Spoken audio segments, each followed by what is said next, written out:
salário, preço e lucro. 7. Força de trabalho. Depois de termos analisado, na medida em que podíamos fazê-lo, em um exame tão rápido, a natureza do valor de uma mercadoria qualquer, devemos volver nossa atenção para o valor específico do trabalho. E aqui tenho eu, novamente, que vos surpreender com outro aparente paradoxo.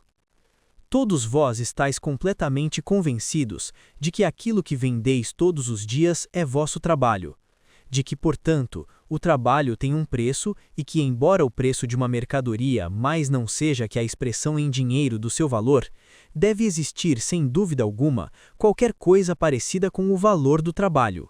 E, não obstante, não existe tal coisa como o valor do trabalho, no sentido corrente da palavra. Vimos que a quantidade de trabalho necessário cristalizado numa mercadoria constitui o seu valor. Aplicando agora este conceito do valor, como poderíamos determinar o valor de uma jornada de trabalho de 10 horas, por exemplo? Quanto trabalho está contido nesta jornada? 10 horas de trabalho. Se disséssemos que o valor de uma jornada de trabalho de 10 horas equivale a 10 horas de trabalho, ou a quantidade de trabalho contida nela, faríamos uma afirmação tautológica e, além disso, sem sentido. Naturalmente, depois de haver desentranhado o sentido verdadeiro, porém oculto, da expressão valor do trabalho, estaremos em condições de interpretar esta aplicação irracional e aparentemente impossível do valor, do mesmo modo que estamos em condições de explicar os movimentos, aparentes ou somente perceptíveis em certas formas, dos corpos celestes, depois de termos descoberto seus movimentos reais. O que o operário vende não é diretamente o seu trabalho, mas a sua força de trabalho, cedendo temporariamente ao capitalista o direito de dispor dela. Tanto é assim que, não sei se as leis inglesas, mas desde logo algumas leis continentais, fixam o máximo de tempo pelo qual uma pessoa pode vender a sua força de trabalho. Se lhe fosse permitido vendê-la sem limitação de tempo, teríamos imediatamente restabelecida a escravatura. Semelhante venda, se o operário se vendesse por toda a vida, por exemplo, convertê-lo-ia sem demora em escravo do patrão até o final de seus dias. Thomas Hobbes, um dos economistas mais antigos e dos mais originais filósofos da Inglaterra, já havia assinalado em seu Leviatã, instintivamente, este ponto que escapou a todos os seus sucessores. Dizia ele: o valor de um homem é, como para todas as outras coisas, o seu preço, quer dizer, o que se pagaria pelo uso de sua força. Partindo desta base, podemos determinar o valor do trabalho, como de todas as outras mercadorias. Mas antes de fazê-lo, poderíamos perguntar de onde provém esse fenômeno singular de que no mercado nós encontremos um grupo de compradores que possuem terras, maquinaria, matérias-primas e meios de vida, coisas estas que, exceto a terra em seu estado bruto, são produtos de trabalho, e, por outro lado, um grupo de vendedores que nada têm a vender senão sua força de trabalho, os seus braços laboriosos e cérebros. Como se explica que um dos grupos compre constantemente para realizar lucro e enriquecer-se, enquanto o outro grupo vende constantemente para ganhar o pão do cada dia? A investigação deste problema seria uma investigação do que os economistas chamam acumulação prévia ou originária, mas que deveria chamar-se expropriação originária. E veremos que esta chamada acumulação originária não é senão uma série de processos históricos que resultaram na decomposição da unidade originária existente entre o homem trabalhador e seus instrumentos de trabalho.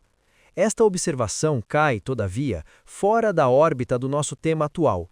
Uma vez consumada a separação entre o trabalhador e os instrumentos de trabalho, este estado de coisa se manterá e se reproduzirá em escala sempre crescente, até que uma nova e radical revolução do sistema de produção a deite por terra e restaure a primitiva unidade sob uma forma histórica nova. Que é, pois, o valor da força de trabalho? Como o de toda outra mercadoria, este valor se determina pela quantidade de trabalho necessário para produzi-la. A força de trabalho de um homem consiste pura e simplesmente na sua individualidade viva.